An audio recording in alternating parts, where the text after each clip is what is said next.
Salut les amis de eSport TV, merci encore Gaël de la confiance renouvelée, merci de vous like, merci de vous abonner, merci de baisser les commentaires. Le Sénégal joue demain contre la Guinée-Conakry. Sénégal demain est joué, mais aujourd'hui nous allons parler de Aliou Cissé et sa conférence de presse. Nous allons parler également de la conférence de presse de la Guinée. Nous allons parler des menaces de Kalidou Koulibaly et aussi le capitana confié à Sadio Mané. Aliou Cissé tey la amaloon conférence de presse moom ak Joseph Lopi ñoo ko def. Le sélectionneur national est revenu sur l'état des lieux par rapport à l'équipe nationale. Wax na ne il garde confiance. wax na également que ne match demain bi match important le derby la et que moom il a envie de gagner ce derby par rapport ak aussi question bi ñu ko posé jëm ci di Kaba Diawara moom nee na Kaba Diawara c'est un ami de plus de 24 ans donc loolu mi wax da koy wax nii mais loolu mënut a yàq digganteem ak moom le match reste un derby et que Sénégal da ko bëgg a gagner et que ils feront tout pour remporter ce match wax na également ci cas Covid yi malheureusement kii di Saliou Ciss di Nampalys Mendy di également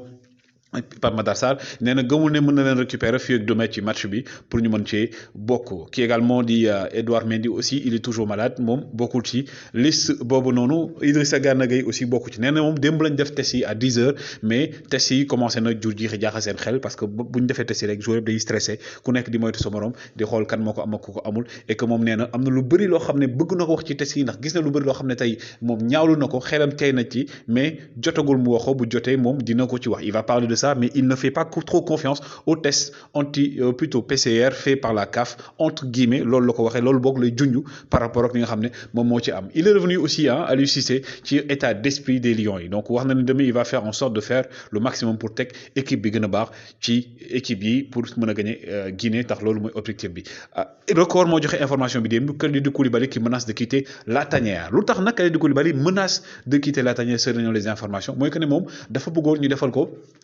test PCR bi 48 heures avant match parce que moom dafa amoon envie jouer match contre Guinée bi dafa amoon envie bokk ci derby bi et que nee na il a pété le câble devant le médecin de la CAF bu menacé ko sax ki nga xam ne moom mooy Augustin Senghor moo mën a intervenir mu mujjee intervenir moom mu menacé sax quitter li nga xam ne moom mooy CAN bi parce que nee na moom test yi dafa doy waar test yi nekk na test yoo xam ne moom il ne comprend pas lu tax mënuñu defal testam et que moom il se sent bien et que gëm na ne war na mën a jouer match boobu noonu il comptait tout faire pour jouer ce match et loolu tax malheureusement nag loolu jur coow mu dem énervé waxee ko noonu sous le coup de la colère loolu moo ko waral kii nag di Idrissa Gana Gueye ak Fodé Ballo-Touré duñu ci bokk du moment que Fodé Ballo-Touré ak Idrissa Gana Gueye duñ ci bokk day wàññi tamit li nga xam ne moom mooy possibilité Sénégal maintenant kan mooy jouer demain arrière gauche loolu la ñuy xalaat parce que Saliou Ciss mi ngi soog a ñëw Ballo-Touré ma doon jouer arrière gauche nekku fi qui va le remplacer vu que Saliou Ciss on va pas le récupérer d'ici là loolu nag jur na wax ju bëri mais les Lions se sont entraînés ils se sont bien entraînés joueurs yu bëri commencé nañ ñëw retrouver li nga xam mooy équipe bi domaine la ñuy xool nag kan la Aliou Cissé di teg classement bi mais milieu de terrain bi njortes nañ ne milieu de terrain bi kii di Cheikhou Kouyaté ak Pape Alassane Gueye ñoom ñooy nekk ci milieu de terrain bi y a de fortes chances également que tey Bamba Dieng retrouver tamit le sourire bu fekkee defaan nañ test yi mu négatif ngir mu mën a rejoindre l'équipe nationale du Sénégal mais c'est un match très attendu peut-être aussi que ne au niveau de l'axe mën nañ indi changement parce que ki nga xam mooy Abdou Diallo moom latéral lay joué fa nga xam mooy ci Paris Saint-Germain peut-être que ñu ko foofu indi dans l'axe kii di Cheikhou Kouyaté ak tamit kii di nu tëti di Pape Abou Cissé on ne sait pas en tout cas Aliou Cissé garde le dernier mot pour demain pour xam aussi nan la équipe bi di évoluer mais gars yi actuellement il y a beaucoup de choses à dire par rapport ak li nga xam ne moom mooy CAN bi bon équipe nationale du Sénégal moom c'est confirmé ñoom li ñu bëgg mooy gagner match bi loolu la ñu xam te nee nañ avec humilité lañ ciy dem ils feront le tout pour gagner match bi Kaba Diawara moom wax na ci également moom nee na li mu wax noonu wax na ko du ci dellu si nee na demain ce n'est pas un match entre Kaba Diawara et le Sénégal ou Kaba Diawara et Aliou Cissé c'est un match entre le Sénégal et la Guinée deux pays voisins et que xam na ne Sénégal moom équipe bu mag la équipe favori la bu mu respecté mais il fera tout pour gagner ce match il a aussi parlé du leader de l'équipe nationale du Sénégal à savoir Sadio Mané nee na Sadio Mané est un très très très grand joueur Sadio Mané est une vedette internationale Sadio Mané joueur bu mag la mais tey amul plan anti Sadio Mané pour bloquer Sadio Mané ndax nee na moment bi ngay bloquer Sadio Mané am na yeneen joueurs Sénégal yoo xam ne mën nañu def différence bi et lui il compte sur une abnégation de toute son équipe pour pouvoir remporter ce match un derby ouest africain entre deux pays voisins la Guinée et également l'équipe nationale du Sénégal également l'équipe nationale de la Guinée wax nañ seen joueurs yi wax nañ seen attaquant Mohamed Bayo wax na Mohamed Bayo mi nga xam ne jamono ji c'est le meilleur buteur africain en Europe donc notamment en Ligue 1 donc moom it wax na nee na demain jour bu nekk da ngay jéem a rêver jouer match bu ni mel match bu toll ni mel derby bu ni mel donc ils vont tout faire pour remporter ce ce derby donc face au Sénégal de Aliou Cissé. Aliou Cissé nee na aujourd'hui